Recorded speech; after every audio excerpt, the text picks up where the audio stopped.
Ouvre-nous les yeux, éclaire-nous la route, montre-nous le chemin. Tu es notre boussole, notre guide. Donne-nous de ne pas nous égarer, de suivre la route que tu as déjà tracée pour nous avant même que nous nous y engagions. Cheminer sur la route demande avant tout humilité, simplicité d'esprit, simplicité de cœur et aussi beaucoup de sagesse pour ne pas faillir sortir de la route, pour rechercher ce qui nous est pas destiné. Notre but, c'est l'obéissance, garder la place que tu nous proposes, même si nous piétinons, même si nous avons la pensée que nous stagnons. Notre conviction profonde est que tout vient de toi. Si nous restons en ce moment précis dans cette situation, et si notre impression est que nous stagnons, que d'autres frères et sœurs avancent, et qu'ils nous donnent l'impression qu'eux y arrivent plus vite que nous, nous souvenons constamment que nous sommes un membre de Christ et que notre rôle est fixé. Nous ne pouvons en aucun cas prendre la place d'un autre membre, ni dépasser la valeur, l'animation dont tu as déterminé pour nous, dont tu nous as prédisposés. Toute notre humilité de savoir, sans esprit de résignation, de renoncement, que nous faisons partie d'un ensemble parfait, qui est le corps du Christ, et qu'aucun membre du corps ne peut empiéter sur un autre membre ou prendre la place d'un autre membre.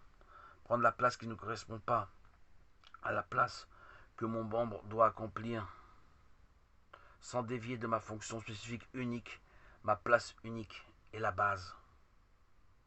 Nous avons la place parfaite, le rôle parfait. Je donne l'image d'une horloge suisse, d'un horloger suisse qui donne l'heure avec exactitude. Tels les rouages de la montre qui s'imbriquent les uns avec les autres avec une précision parfaite sans aucune défaillance. Telle la volonté de Dieu.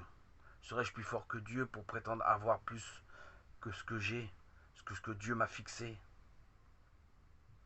Être choisi de Dieu n'est-il pas déjà une joie profonde? Me plaindre, c'est outrager Dieu. C'est dire à Dieu, tu te trompes. Je voudrais plus.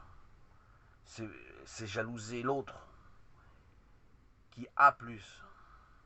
Vouloir plus de quel plus?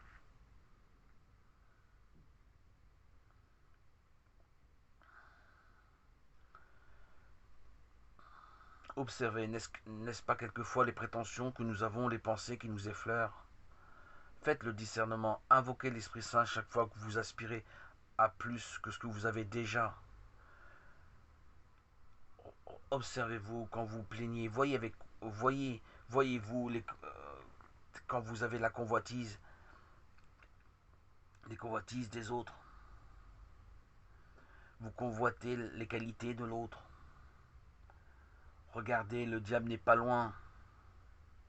Dieu vous a donné richesse, abondance par l'Esprit Saint, par le bonheur de faire partie du corps du Christ, d'un ensemble. Avez-vous déjà vu l'œil vouloir prendre la place du nez ou l'inverse? Chaque membre a la place bien déterminée.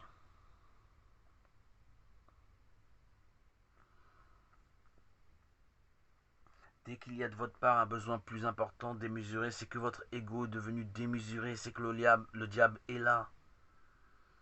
Vous ne voulez plus entendre raison, vous perdez pied en étant trop concentré sur vous-même. Vous sortez du plan de Dieu. Le ministère de Dieu, c'est la soumission, l'humilité, la docilité, l'obéissance. Votre raison, votre raisonnement, votre intelligence doit être dirigée, donnée, dédiée à Dieu, soumise à Dieu. Servir Dieu, pas vous servir vous. Écoutez les messages que Dieu vous envoie par votre entourage ou autre intermédiaire. Nous avons tous un don, un talent particulier. Nous faisons partie dans l'unité du corps du Christ avec chacun ses capacités, ses possibilités différentes. Et nous participons tous ensemble à la venue du Christ physiquement prochainement et de manière imminente, en remplissant tous ensemble notre rôle, notre fonction. Nous sommes tous, par notre diversité, les pièces d'un immense puzzle et que nous rassemblons pour faire le corps du Christ, représenter le corps du Christ. Nous sommes un immense patchwork avec toutes ces couleurs différentes. Nous faisons partie d'une nation sainte,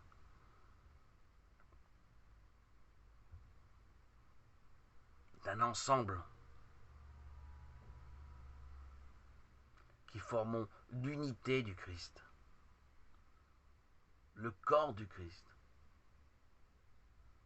Ne chipotons pas à vouloir plus ou à regarder le voisin. Ne cherchons pas la comparaison. Nous avons chacun notre rôle et notre spécificité. Alléluia, alléluia, gloire à Dieu au plus haut des cieux et paix sur la terre aux hommes qu'il aime.